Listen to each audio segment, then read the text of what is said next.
आगे बढ़ते हुए आपको बताएं कि वज़ीर-ए-आज़म शहबाज शरीफ ने कहा है कि भारत की हालिया जंग के बाद धमकियों में कमी नहीं आई बल्कि इजाफा हुआ। वो सिंतास मुआहदे को बतौर हथियार इस्तेमाल कर रहा है।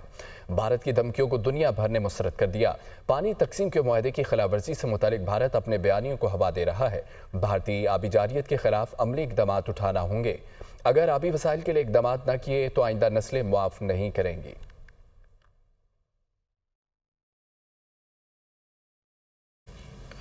हालिया जंग में बदतरीन शिकस्त खाने के बाद जो धमकी और जो थ्रेट्स वो दे रहा है वो उसमें कोई कमी नहीं आई बल्कि उसमें दिन ब दिन उसमें इजाफा होता जा रहा है।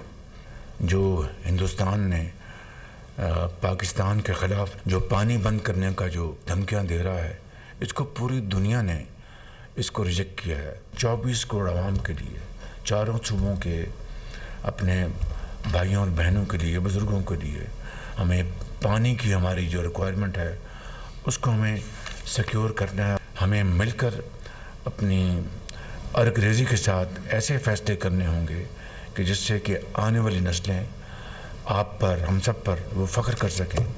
वफाक ने सूबों के साथ मिलकर 24 करोड़ आवाम के लिए एक शानदार मुस्तक़बिल तरतीब देना है। हिंदुस्तान अगर जो आबी जो धमकियां दे रहा है, जो इंडस वाटर ट्रीटी को वेपनाइज करने की बात कर रहा है, उन सब का हम अपनी तमाम जो हमारी जो क़ुव्वत है उसको बुरोए कार ला के उसको भरपूर उसको जवाब देंगे। मिल बैठ कर हम अपना पेट काट कर अगर स्टोरेज कैपेसिटी बिल्ड नहीं करेंगे तो आने वाली नस्लें हमें माफ़ नहीं करेंगी।